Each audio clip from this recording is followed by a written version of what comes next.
Greetings,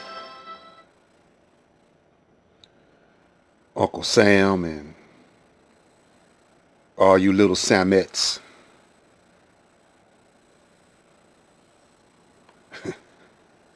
Trying to be sarcastic because that's all the black man is. The black man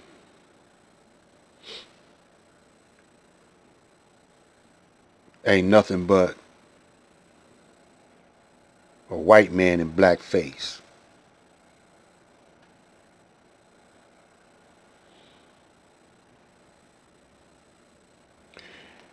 And after 400 years of living under the rule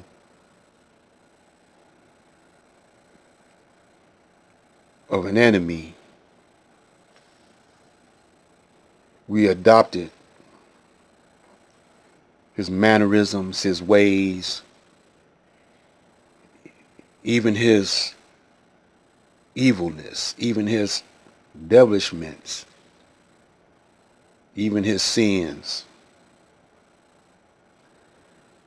the sins of Satan. It's hard to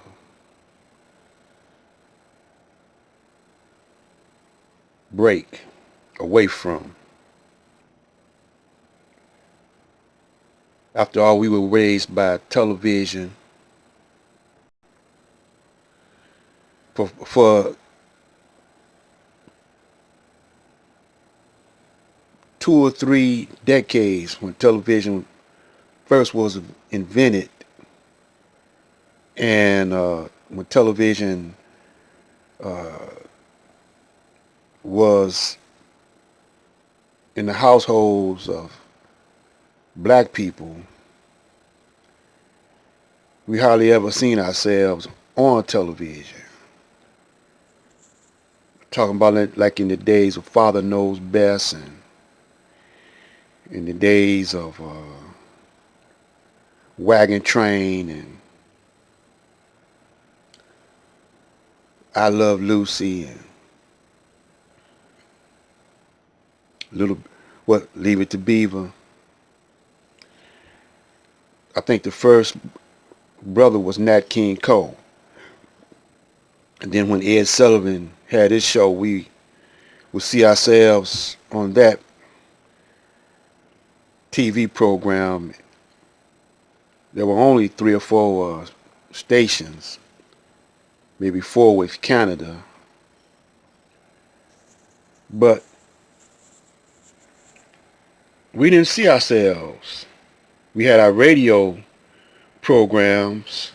In Detroit, we had Jolton Joe Howard and Ernie D.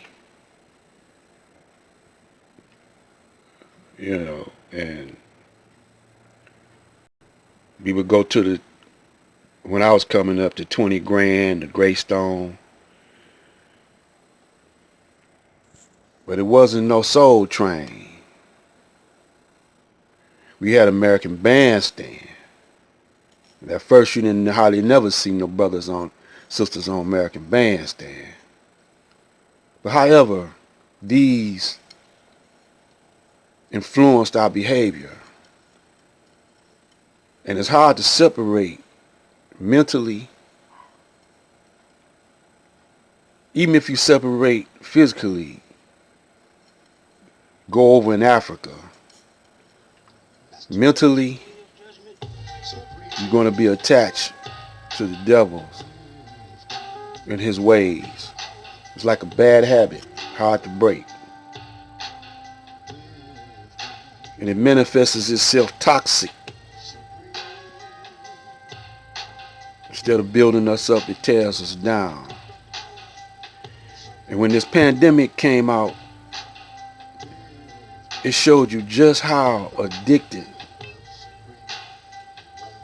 to Uncle Sam, speaking of the Caucasian and the devils, we are. And we lost all sense of history. Last video I was telling you, the only way our history got passed down was through the mothers and the fathers, your ancestors. And we even had rituals and ceremonies to pass down the history. But ever since the black men been here in America and the Caucasian took over the culture of the Indians and put them on reservations, at least they kept their language and their customs and their culture. But the black man, no. This is why this man right here is more important. Speaking of the Master Farad Muhammad, who founded the Nation of Islam, lost found Nation of Islam. This is why they had to put up this imposter to discredit and smear this man right here and the Honorable Elijah Muhammad. Then they put influenced brothers and sisters close to the Honorable Elijah Muhammad. Even his own son smeared him. Malcolm and Farrakhan. Because he was telling us, speaking of Master Farad Muhammad, which all praises are due forever, he was telling us the true history. And sometimes it sounded hard to believe, but we didn't have a scientific mind in those days. In other words, they wasn't cloning. When he was speaking of grafting the Caucasian out of the black man,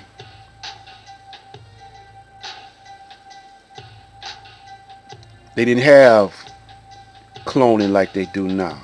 It's not so hard to believe now. But they had movies like the Frankenstein monster, and Dr. Jekyll and Mr. Hyde. The Frankenstein monster was made from a dead people's parts. But he brought the dead people back using different parts and made a monster out of them.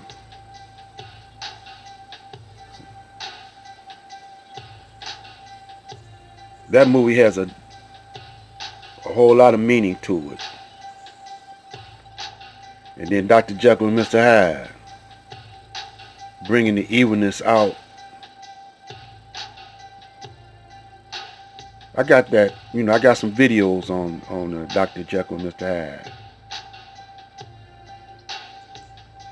So now we over here in this pandemic, and you see who's really real and who's fake.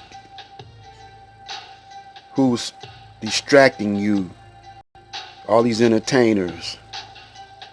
On YouTube, you got a whole bunch of fake brothers and sisters calling themselves Moors and Muslims and Nation of Islam and black nationalists. They fake.